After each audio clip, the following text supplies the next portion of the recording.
¿Qué pasaría si el relato de Noé no fuera exclusivo de la Biblia? ¿Y si en lo más alto de los Andes, un pueblo antiguo ya conociera la historia de un diluvio devastador miles de años antes de la llegada de los españoles? Entre las piedras silenciosas de Machu Picchu y los susurros del lago Titicaca, sobreviven ecos de una inundación tan destructiva como la narrada en el Génesis. En las leyendas quechuas, un dios colérico castiga a una humanidad corrupta, anega la tierra con aguas interminables y dos únicos sobrevivientes inician una nueva era. Demasiado parecido para ser coincidencia, demasiado antiguo para ser simple inspiración cristiana. En este viaje nos adentraremos en uno de los enigmas más olvidados de la historia americana: la posibilidad de que el mito del diluvio sea una memoria compartida por culturas separadas por océanos, pero unidas por un mismo trauma ancestral. 33 pistas revelarán un entramado de misterios, ruinas sumergidas, relatos prohibidos y coincidencias perturbadoras. Tal vez, solo tal vez, estemos ante una historia mucho más antigua que la propia escritura. Comencemos, pero responde esta pregunta ahora mismo y deja tu me gusta en este video. ¿Los incas conocieron a Noé? 1. El mito del diluvio, una historia global. En casi todas las culturas antiguas del mundo, desde las más aisladas hasta las más desarrolladas, existe una historia que comparte un mismo patrón. La tierra fue una vez inundada por aguas furiosas, enviadas como castigo o renovación. Esta coincidencia no es menor. De los aborígenes australianos a los sumerios, de los pueblos bantúes a los inuit del Ártico, el relato se repite con un nivel de similitud inquietante. ¿Por qué tantos pueblos, separados por mares y milenios, comparten la misma pesadilla ancestral? Algunos estudiosos lo atribuyen a fenómenos naturales comunes: tsunamis, desbordamientos de ríos, lluvias torrenciales. Otros creen que es una forma arquetípica del subconsciente humano para explicar el fin y el renacer. Pero hay quienes van más allá. Sugieren que estas leyendas podrían tener su origen en un evento real, masivo, global, tal vez el final de la última glaciación, cuando el nivel del mar subió de forma dramática hace unos 12.000 años. ¿Fue entonces cuando nació el mito? Una humanidad aún joven, golpeada por la catástrofe, transmitió oralmente la memoria del trauma de generación en generación. El mito del diluvio no es, como se cree, exclusivo de la Biblia. Es un susurro antiguo que une a civilizaciones distantes, un eco de aguas que alguna vez cubrieron el mundo, o al menos la memoria de quienes lo habitaban. ¿Quién fue Noé? ¿Y qué simboliza su historia? Noé, el anciano sabio que construyó un arca y salvó a la humanidad del castigo divino, es uno de los personajes más icónicos de la Biblia. Pero detrás de su figura se esconde algo más que una historia de fe. Representa un arquetipo universal, el del sobreviviente elegido, el guardián del conocimiento, el punto de conexión entre un mundo que muere y otro que nace. Según el Génesis, Dios, disgustado por la corrupción de los hombres, decide destruir toda vida mediante un diluvio. Solo Noé, considerado justo y puro, recibe una advertencia divina. Construye un arca gigantesca, reúne a su familia y a parejas de cada especie animal, y sobrevive 40 días y 40 noches de lluvia incesante. Al final, cuando las aguas retroceden, Noé ofrece un sacrificio y Dios promete no volver a destruir la tierra. Esta historia no solo habla de castigo, sino de redención. Noé no es simplemente un superviviente, es el nuevo Adán, el portador de la promesa, el hombre que carga con la tarea de reiniciar la civilización. Su imagen ha sido adoptada en arte, literatura y cultura popular como símbolo de esperanza frente al desastre. Pero lo más inquietante es cómo su historia se refleja en otras culturas. ¿Fue Noé un hombre real o una figura creada para dar forma a algo más profundo, más antiguo? El diluvio en la Biblia, castigo y renacimiento. El relato bíblico del diluvio es una de las narraciones más poderosas del Antiguo Testamento. No es simplemente una catástrofe, es un acto de purificación. En el Génesis, Dios observa que la maldad del hombre ha corrompido la tierra. Decide entonces borrar su creación con una gran inundación. Solo Noé, su familia y los animales que logra reunir en su arca serán los testigos del renacer. El diluvio dura 40 días y 40 noches, un número cargado de simbolismo en la tradición hebrea. Cuando cesa la lluvia, Noé libera una paloma, que regresa con una rama de mindustun olivo, el primer signo de que la tierra vuelve a florecer. El arca se detiene en el monte Ararat, en algún punto indeterminado de lo que hoy es Turquía. Es allí donde comienza una nueva humanidad. Pero este relato no está solo. Existen paralelismos evidentes con el mito de Utnapishtim en la epopeya de Gilgamesh, escrita 1000 años antes del Génesis. Incluso algunos estudiosos han sugerido que los hebreos adoptaron y adaptaron versiones más antiguas del mito. Lo que es indiscutible es que el diluvio bíblico no solo es un evento físico, sino moral y espiritual. Representa un nuevo pacto entre Dios y el hombre y deja una advertencia silenciosa.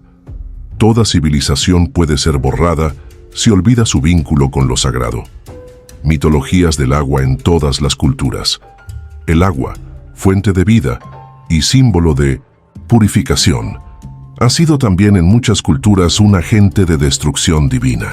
Desde los océanos embravecidos hasta las lluvias interminables, los mitos de inundaciones están profundamente arraigados en la memoria colectiva de la humanidad. En la India antigua, los textos védicos narran la historia de Manu, quien es advertido por un pez sagrado de un diluvio inminente. Manu construye un barco y sobrevive al desastre, repoblando el mundo. En China, la leyenda de Yu el Grande habla de un diluvio colosal que cubrió el imperio y de cómo Yu canalizó las aguas para salvar a su pueblo. Los aborígenes australianos tienen historias similares, transmitidas oralmente por generaciones, donde el agua destruye para renovar el mundo. En África, los yorubas hablan del dios Olokun y sus castigos acuáticos. En América del Norte, los Chinchos, Hopi y otras naciones indígenas conservan relatos de cataclismos acuáticos que terminaron con civilizaciones anteriores. ¿Por qué todas estas culturas, sin contacto entre sí, comparten un miedo tan específico y una historia tan similar? ¿Fueron testigos de eventos climáticos reales? ¿O hay una raíz común, una memoria profunda en el inconsciente colectivo de la humanidad? Cada mito, cada relato, parece señalar lo mismo. El agua puede dar vida, pero también puede tomarla sin piedad.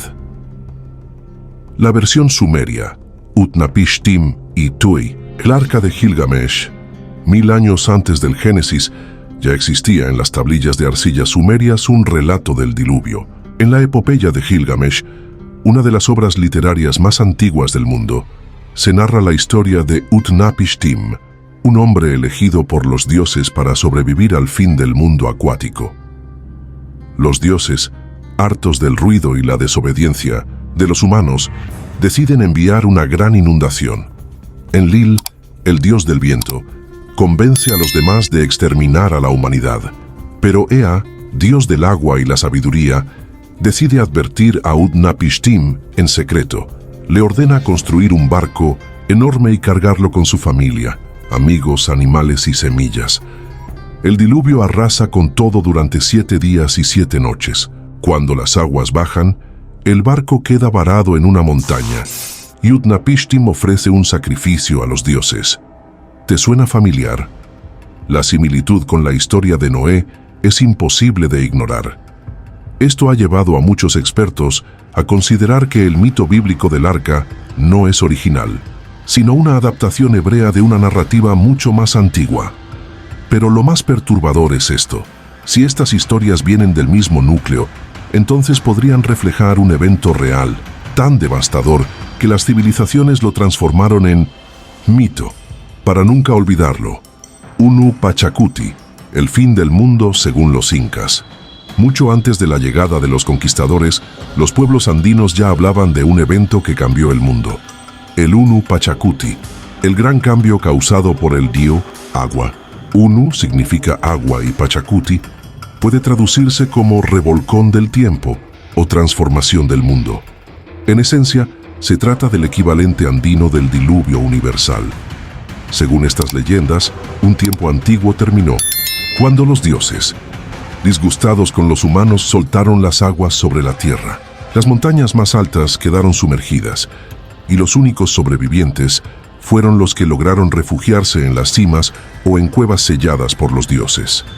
Luego, cuando el agua se retiró, el mundo fue repoblado por una nueva humanidad.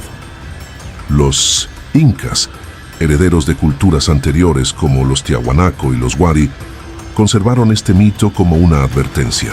Las crónicas coloniales recogen múltiples versiones de esta historia, muchas de ellas dictadas por sacerdotes indígenas que aseguraban que su civilización era solo la más reciente de varias anteriores, todas destruidas por catástrofes.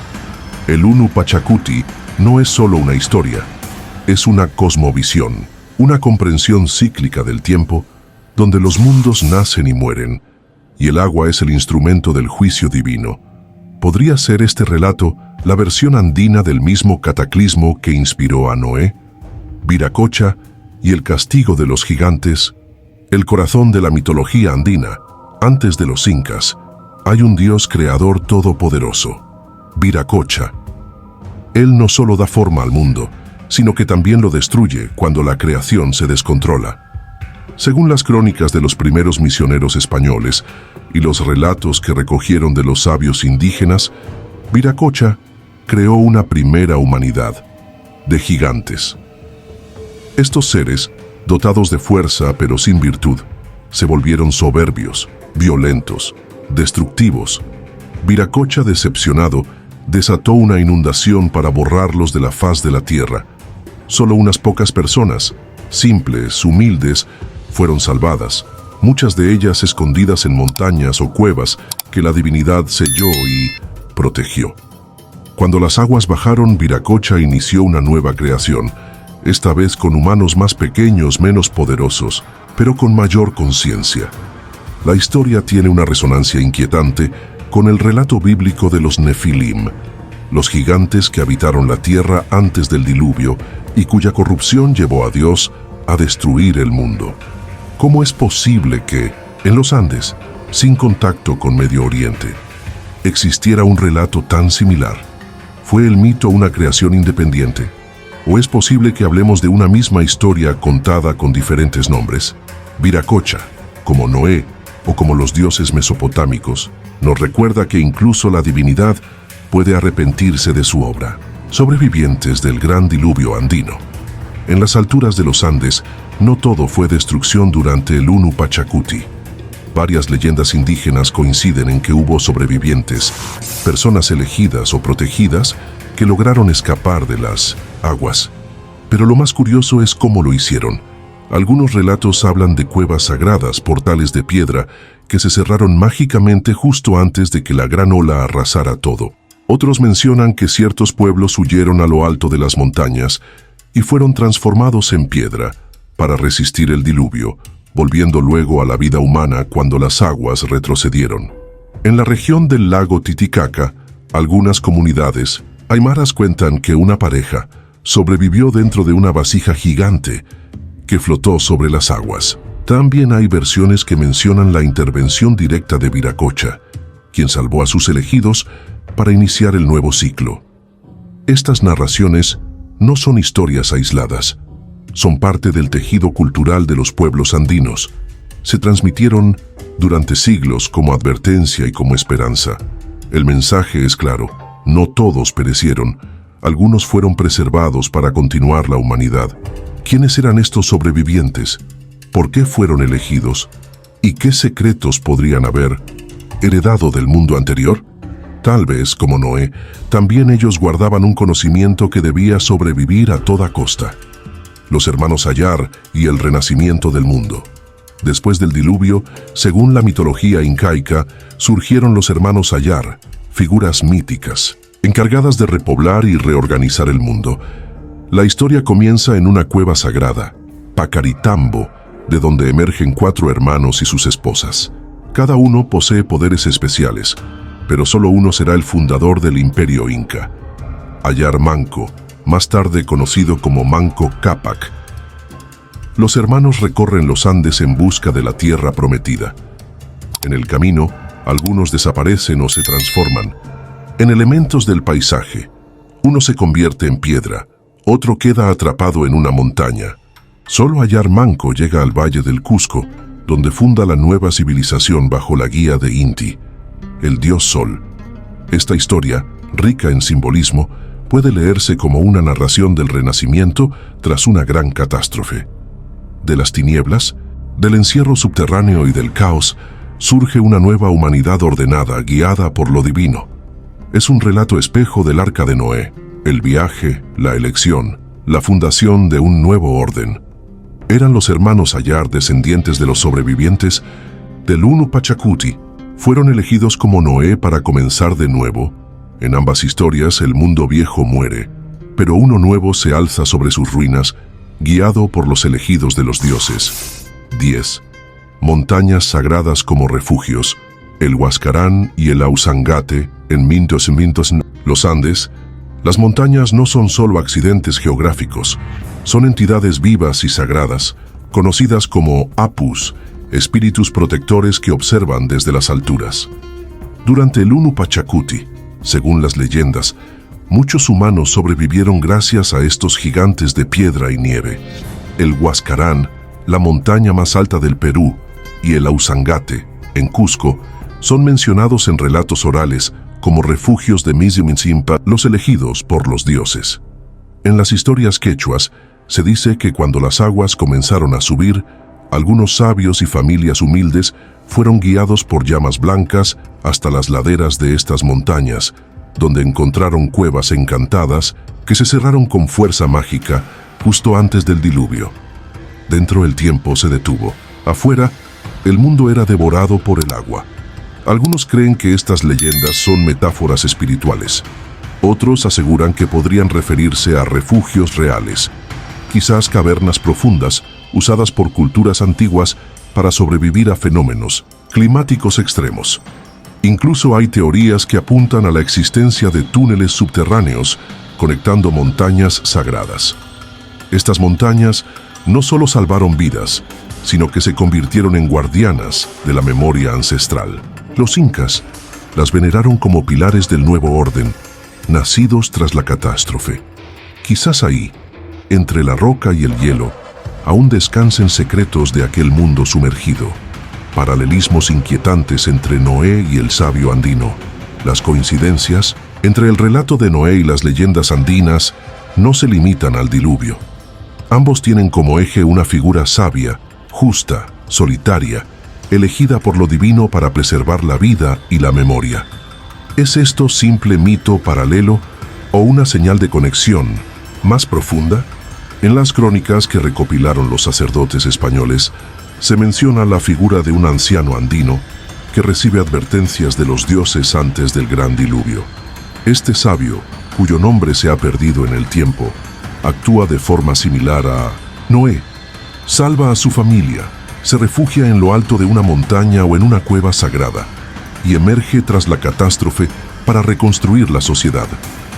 Incluso hay relatos en los que este personaje lleva consigo semillas, animales y conocimientos, protegiéndolos del olvido. Algunas versiones lo describen como un hombre blanco, con barba, una descripción que los cronistas españoles interpretaron erróneamente como evidencia de influencias cristianas previas. Pero los relatos son más antiguos que la llegada de los europeos. Este sabio andino no construyó un arca, pero cumplió el mismo rol. Fue puente entre mundos, testigo de la ira divina y guía del renacer. ¿Quién fue realmente? ¿Un eco local de Noé? ¿O el mismo arquetipo nacido de un trauma global compartido? ¿Quién enseñó a los incas a temer el agua del cielo? El temor al agua no es común en los pueblos agrícolas. Normalmente, la lluvia es vista como bendición. Sin embargo, en los Andes, persiste una reverencia ambigua hacia el cielo. Cuando las nubes se cierran y el trueno retumba entre las montañas, muchos aún repiten frases antiguas: el agua viene a juzgar. ¿De dónde viene esta visión? Los incas, a pesar de su poder y organización, tenían rituales específicos para calmar a los dioses del cielo. Ofrecían sacrificios en lagunas, en lo alto de montañas, en pequeñas islas del lago Titicaca. No pedían agua, la aplacaban. Querían equilibrio, no exceso. Sabían que la lluvia, si se descontrolaba, traería muerte y desolación. Este miedo heredado parece tener raíces profundas en las leyendas del Unu Pachacuti, pero también puede guardar relación con fenómenos reales. Investigaciones geológicas han encontrado evidencia de antiguos deslizamientos masivos en los Andes causados por lluvias extremas. Incluso algunos lagos, como el Parón y el Palcacocha, tienen registros de desbordes catastróficos. La memoria colectiva no olvida fácilmente. Si una civilización fue destruida por el agua, sus descendientes vivirían con la advertencia en la sangre. Tal vez nadie les enseñó a temer, simplemente recordaban. Una advertencia transmitida no con palabras, sino con un susurro antiguo. El cielo puede volverse enemigo. El lago Titicaca, un océano sagrado en las alturas.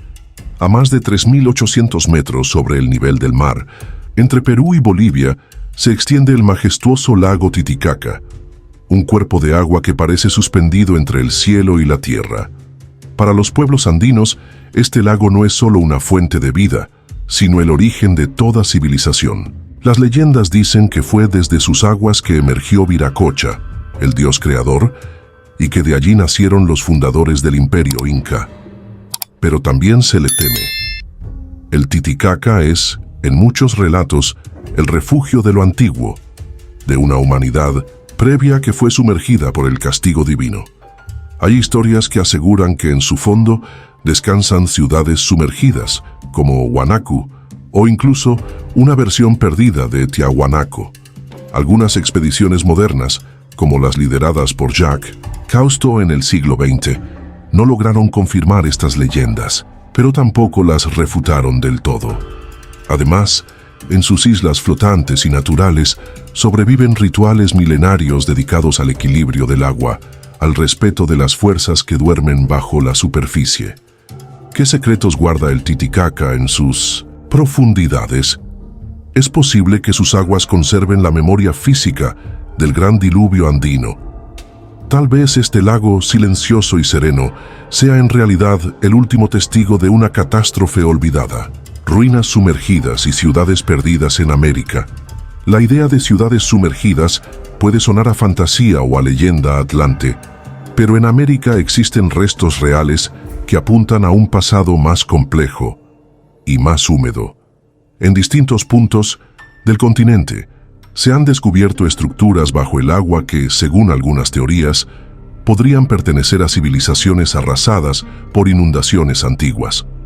En el propio lago Titicaca, arqueólogos han encontrado restos de templos, caminos y artefactos que no pertenecen a las culturas más recientes. En 2000, una misión internacional localizó ruinas a más de 30 metros de profundidad, incluyendo terrazas agrícolas y posibles construcciones ceremoniales.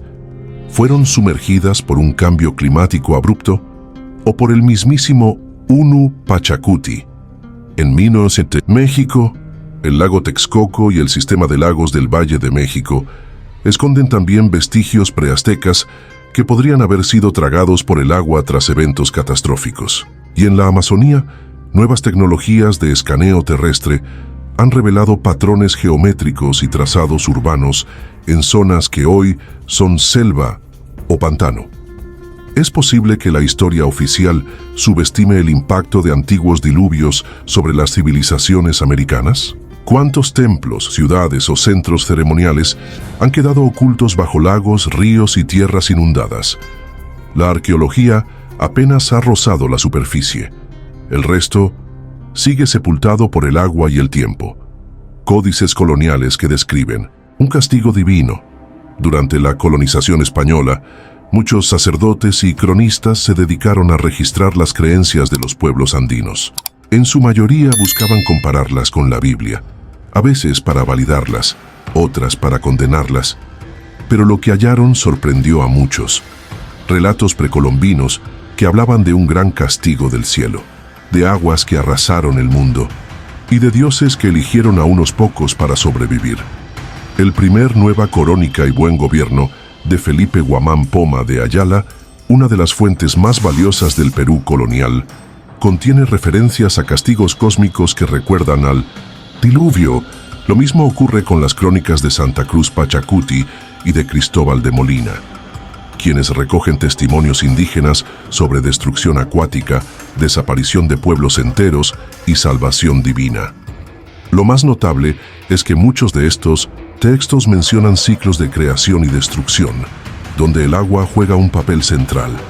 En varias ocasiones, los sabios locales comparan estos eventos con los relatos que los misioneros traían de Europa y encuentran sorprendentes similitudes. ¿Fueron los incas influidos por la predicación cristiana? ¿O ya existía en sus tradiciones un relato tan antiguo y poderoso como el del Génesis? Estos códices, olvidados por siglos, podrían ser las piezas clave para reconstruir un pasado que el fuego, el agua y la conquista intentaron borrar. Testimonios de cronistas españoles sobre el Gran Diluvio. Cuando los conquistadores españoles llegaron a los Andes, encontraron algo más que oro y templos. Descubrieron una cosmovisión rica, profundamente espiritual y plagada de mitos antiguos que, para su sorpresa, se parecían mucho a los relatos del Antiguo Testamento. Uno de los más impactantes fue el del Gran Diluvio. Varios cronistas registraron que los indígenas les hablaban de una inundación catastrófica enviada por los dioses. Entre ellos, Pedro Cieza de León y Juan de Betanzos destacan por la precisión con la que recopilaron estos testimonios. En sus textos se menciona que los antiguos habitantes de los Andes creían que antes del tiempo actual existieron otras edades y que una de ellas fue destruida por el agua como castigo divino. Incluso Garcilaso de la Vega, el inca mestizo, relata que su madre y abuelos contaban historias sobre un gran castigo enviado por los cielos, que solo algunos sobrevivieron al refugiarse en las montañas. Lo más intrigante es que estos cronistas no conocían aún la teoría del inconsciente colectivo ni buscaban crear conexiones forzadas. Ellos escribían lo que escuchaban, asombrados ante las coincidencias. ¿Podemos seguir llamándolo coincidencia? ¿O estaban los incas y sus antecesores recordando un evento que dejó huella incluso en la historia escrita por los vencedores? El mito persistente en comunidades quechuas y aymaras.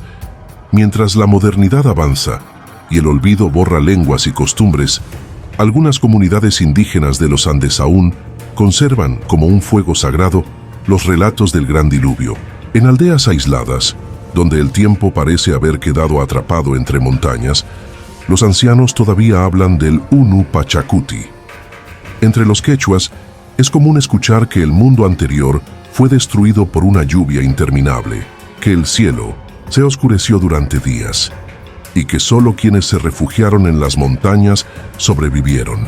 Algunos relatan que la luna y el sol desaparecieron, y que animales, hombres y plantas fueron tragados por las aguas. Solo después de muchos días, el sol volvió a brillar.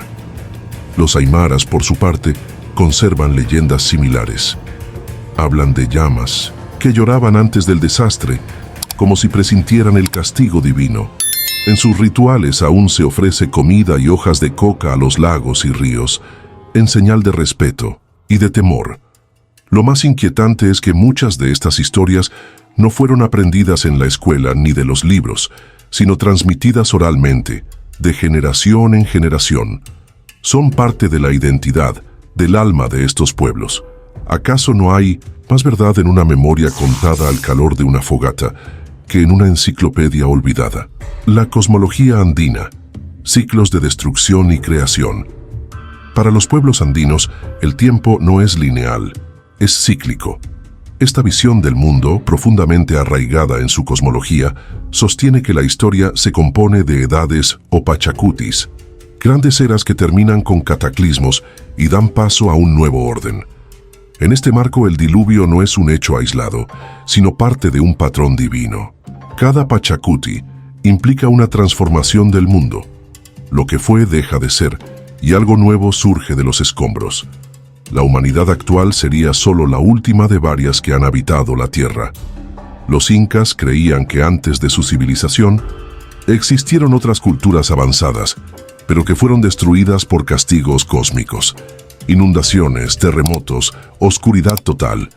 Cada uno de estos eventos reiniciaba el mundo, como un ciclo que se cierra y vuelve a empezar. Esta concepción resuena con otras culturas antiguas, como los mayas, que también hablaban de soles anteriores, o los hindúes, con sus yugas. En todos ellos la destrucción y la creación van de la mano.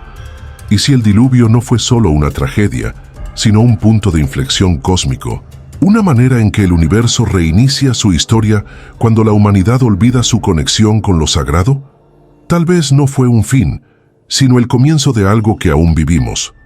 La figura del hombre sabio que advierte del desastre, en muchos relatos del diluvio, tanto en Oriente como en Occidente, aparece una figura constante.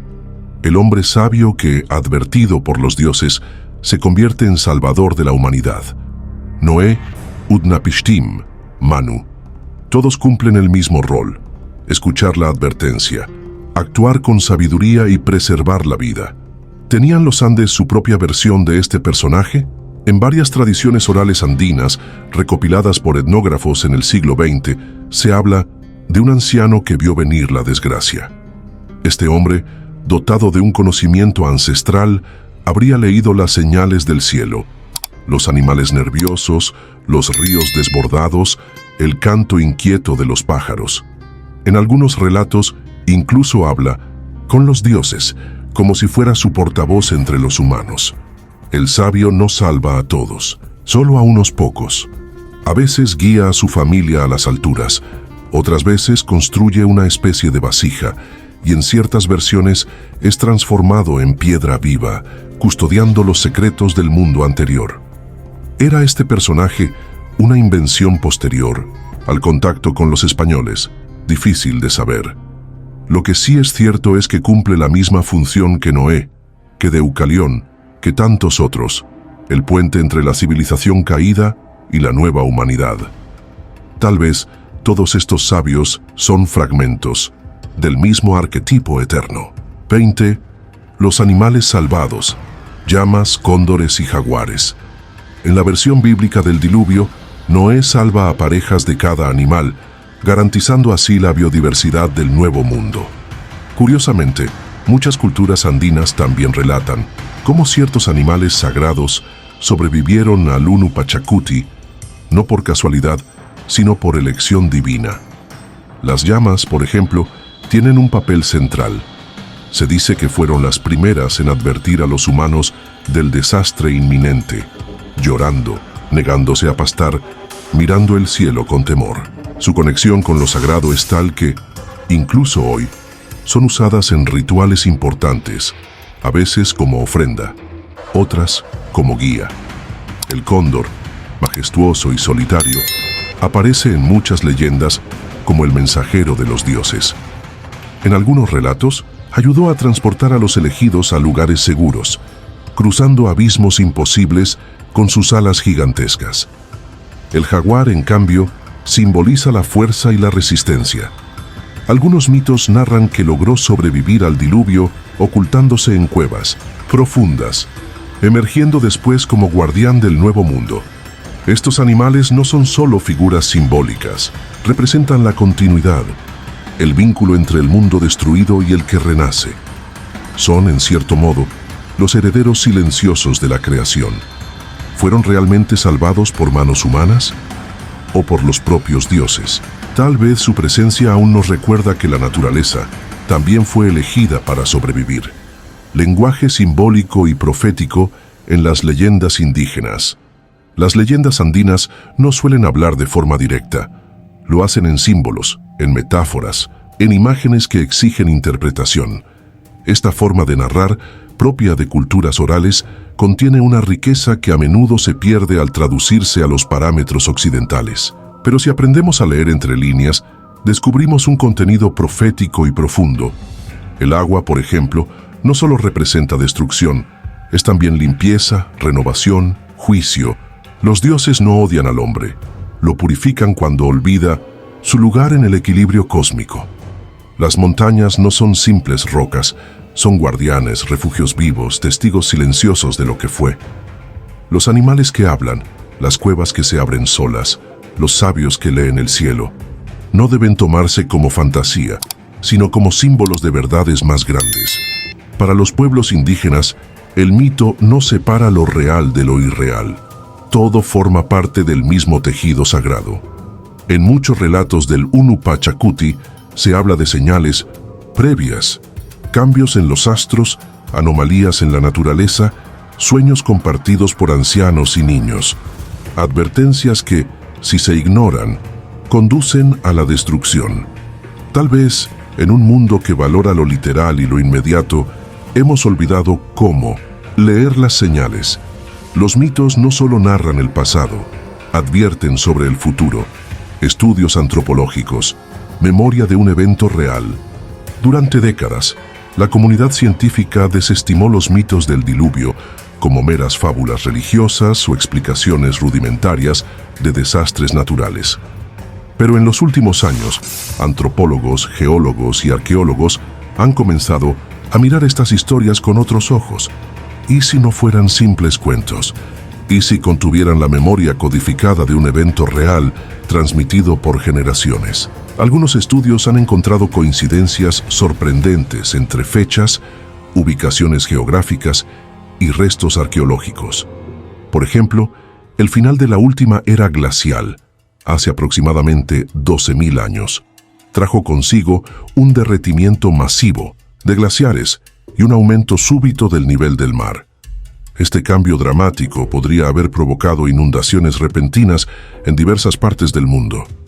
En los Andes se han identificado capas de sedimento que indican inundaciones antiguas, así como señales de desplazamientos humanos hacia zonas altas. Lo mismo ocurre en Mesopotamia, India y otras regiones con relatos de diluvios.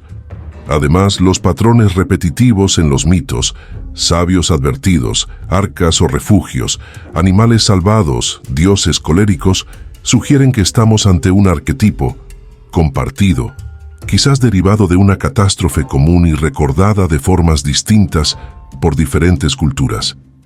Así, la ciencia empieza a reconocer lo que la tradición indígena ha sostenido por siglos.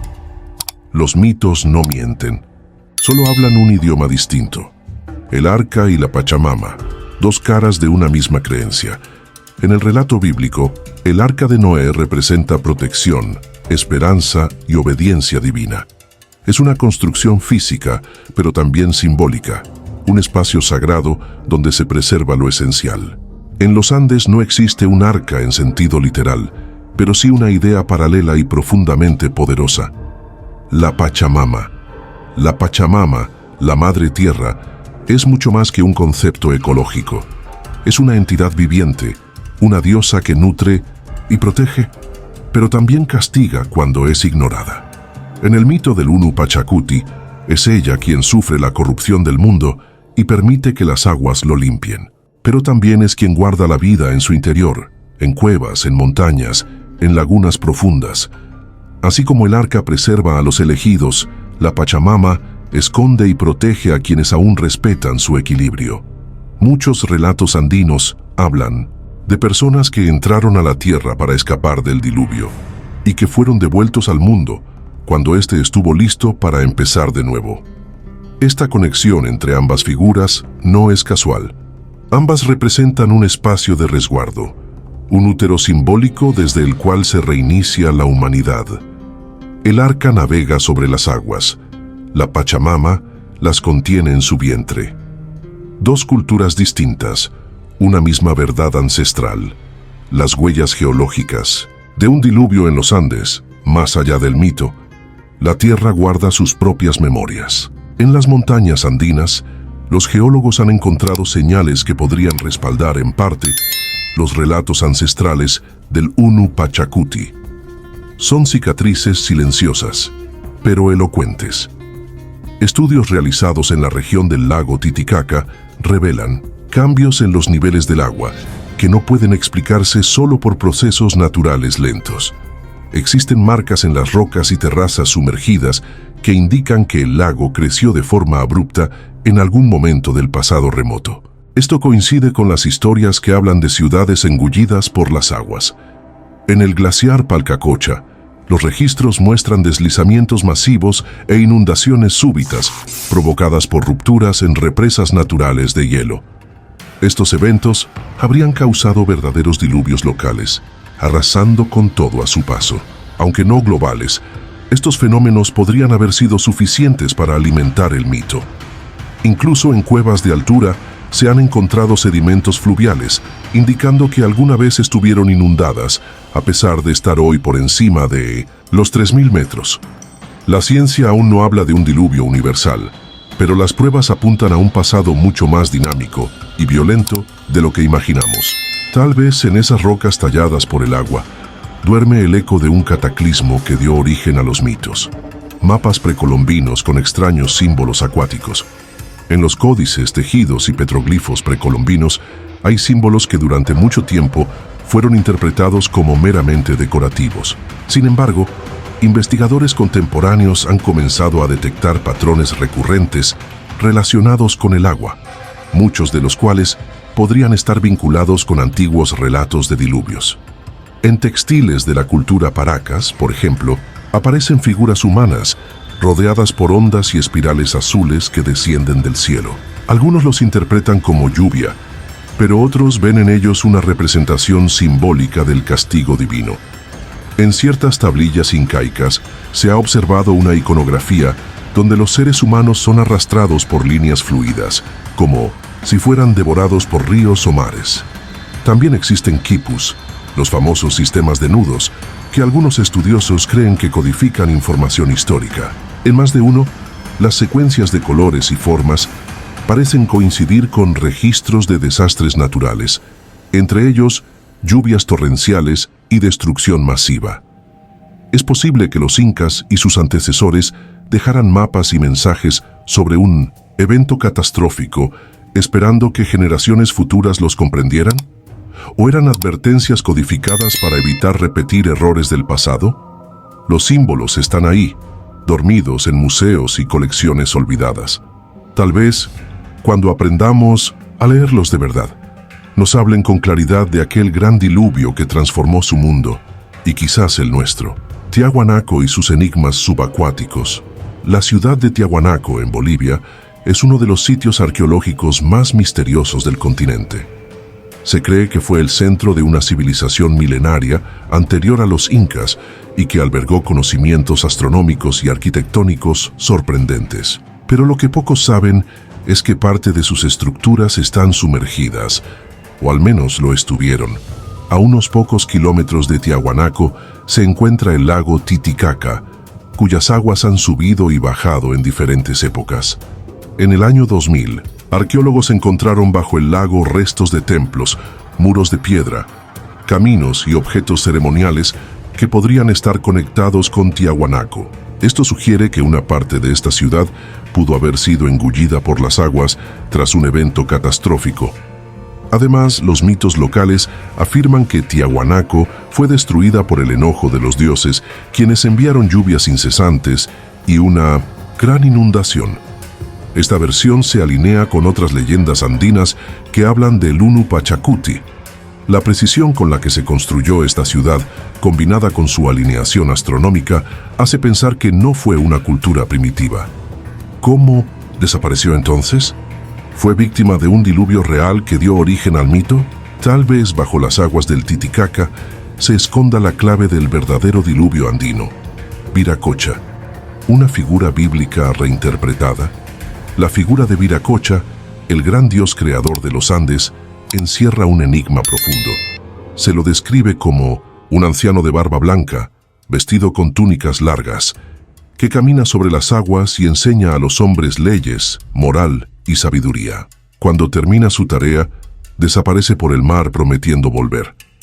Estas características han llevado a muchos investigadores, y no pocos teólogos, a preguntarse, ¿por qué una cultura precolombina, sin contacto con el cristianismo, adoraba a un Dios tan parecido a las descripciones de Noé, Moisés o incluso Jesús? Los cronistas españoles quedaron asombrados por la imagen de Viracocha. Algunos pensaron que se trataba de un apóstol que había llegado misteriosamente a América antes de Colón. Otros más escépticos supusieron que los indígenas habían adoptado estas ideas tras la conquista. Pero los relatos sobre Viracocha son anteriores al contacto europeo. ¿Y si Viracocha no era un eco del cristianismo, sino una figura universal? Un arquetipo que aparece en distintas culturas bajo distintos nombres, pero con un propósito similar: restaurar el orden tras el caos. Tal vez Viracocha y Noé no son la misma persona, pero sí la misma idea. La del hombre sabio, guiado por lo divino, que ayuda a la humanidad a renacer después de la destrucción. La teoría del contacto transoceánico precolombino. Durante siglos, la historia oficial sostuvo que América fue un continente aislado hasta la llegada de Cristóbal Colón. Pero, ¿y si no fue así? ¿Y si hubo contacto entre culturas antiguas mucho antes del siglo XV? Esta es la hipótesis del contacto transoceánico precolombino, y podría ser clave para entender las similitudes entre el mito de Noé y las leyendas andinas. Algunos investigadores señalan evidencias inquietantes: muestras de coca y tabaco encontradas en momias egipcias, esculturas mesoamericanas con rasgos africanos o asiáticos, mapas antiguos que parecen conocer las costas americanas antes de 1492. Incluso se han documentado relatos vikingos, chinos y fenicios que sugieren travesías a través del Atlántico o el Pacífico. En este contexto, no es descabellado pensar que ciertas ideas, mitos y símbolos pudieron viajar mucho antes de lo que creemos. Tal vez la historia del diluvio también fue una de ellas. ¿Podría algún viajero del viejo mundo haber traído consigo la memoria del castigo bíblico? ¿O, al contrario, fue desde América que el relato cruzó el mar? La teoría no está exenta de controversias, pero abre una puerta fascinante: la de un mundo antiguo mucho más conectado, donde el agua no solo separaba, también unía. ¿Y si el mito de Noé se originó en América? Nos hemos acostumbrado a pensar que la civilización comenzó en el viejo mundo, que los mitos universales nacieron en Mesopotamia, Egipto o India. Pero, ¿y si todo eso fuera solo una parte de la historia? ¿Y si uno de los relatos más antiguos de la humanidad, el del Gran Diluvio, tuviera su origen real en América? Esta hipótesis, aunque audaz, no carece de fundamentos. Las leyendas de los Andes, tan ricas en simbolismo y detalle, podrían haber sido anteriores a la versión bíblica y haber viajado de forma oral o simbólica hacia otras regiones a través de rutas ahora olvidadas. Las coincidencias entre Noé, Viracocha y los sabios andinos son tan numerosas que invitan a repensarlo todo. Además, muchos elementos de la historia del diluvio, como el castigo divino, los sobrevivientes elegidos, la reconstrucción del mundo, forman parte esencial de la cosmovisión americana, no como relatos aislados, sino como núcleos fundacionales. ¿Y si lo que consideramos mitología menor fuera en realidad la fuente original?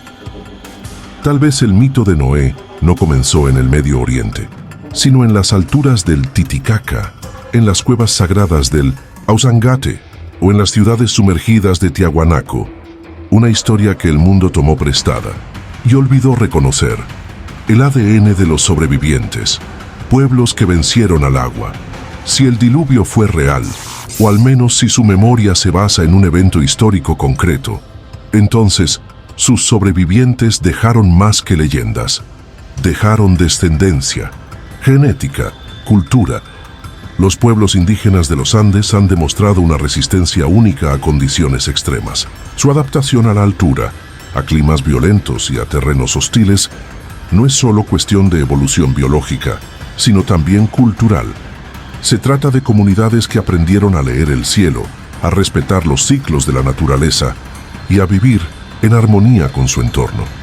¿Son estos pueblos los descendientes directos de quienes sobrevivieron al Unu Pachacuti? ¿Los herederos de los sabios que guardaron los secretos del mundo anterior? Investigaciones genéticas han revelado una continuidad milenaria en las poblaciones andinas, con linajes que se remontan mucho antes de los incas. Esto refuerza la idea de que la memoria del diluvio no fue solo un cuento inventado, sino una experiencia transmitida en la sangre y en la tierra. Tal vez cuando los quechuas miran las nubes con temor respetuoso, o cuando los aymaras susurran oraciones al lago Titicaca, no están solo honrando a sus ancestros, están recordando lo que otros ya olvidaron, que el agua una vez lo cambió todo, y podría hacerlo de nuevo. Los incas, como guardianes de una verdad antigua, los incas no fueron simplemente constructores de caminos y templos. Fueron también guardianes de un legado invisible, transmisores de una sabiduría milenaria que heredaron de culturas anteriores. Entre esa herencia, las leyendas del gran diluvio ocupaban un lugar especial. Al organizar su imperio, los incas no solo buscaron dominio político, sino también equilibrio cósmico. Su calendario, sus rituales, sus ofrendas a los apus y a la Pachamama, todo obedecía a un principio superior: evitar el desequilibrio que, en tiempos antiguos, había provocado la destrucción del mundo por el agua. En las escuelas del Cusco, los jóvenes nobles aprendían no solo historia y religión, sino también las advertencias del pasado.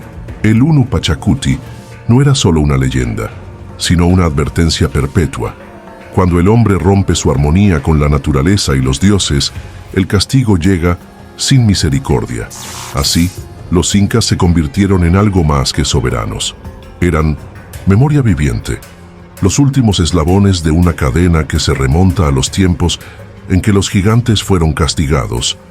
Las aguas se alzaron y solo unos pocos sobrevivieron.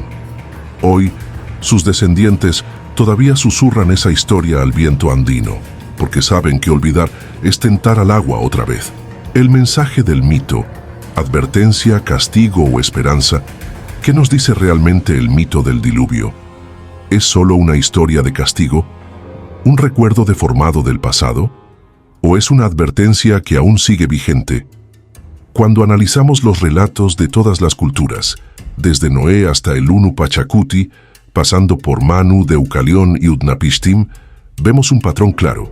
La humanidad olvida su lugar, abusa del poder que se le ha dado, rompe el equilibrio. Y la naturaleza o los dioses responden con furia. Pero siempre hay un remanente, siempre hay un arca, una montaña, un sabio.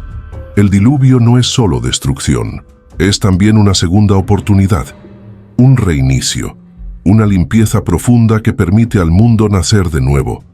Eso sí, a un precio altísimo.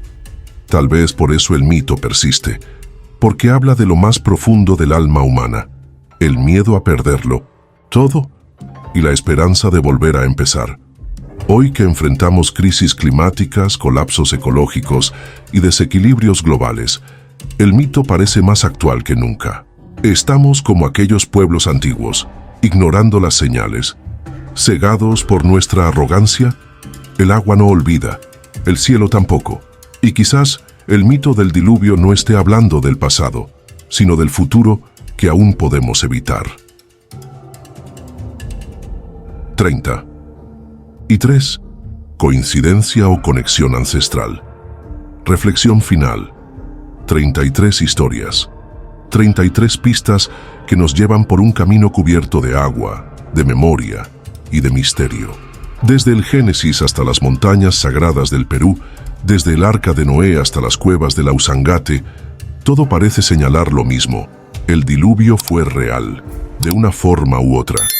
Puede que no haya sido global. Tal vez no hubo una única arca ni un solo sabio, pero los relatos coinciden con demasiada precisión como para ignorarlos. Hay algo en nuestra historia, quizá en nuestro inconsciente colectivo, que nos obliga a recordar ese momento en que todo estuvo a punto de desaparecer. ¿Fue coincidencia que los incas tuvieran una versión tan parecida al mito de Noé? ¿O es prueba de una conexión ancestral, una raíz común que se perdió en el tiempo, pero que permanece viva en los símbolos, en las piedras y en las palabras? Esta historia no tiene una respuesta definitiva, pero sí deja una pregunta poderosa. ¿Qué haríamos nosotros si el cielo se oscureciera y el agua comenzara a subir de nuevo? Quizás la mejor forma de honrar el mito sea aprender de él. Si esta historia te hizo pensar, suscríbete al canal, comparte el video y déjanos en los comentarios. ¿Tú qué crees? ¿Coincidencias o conexión?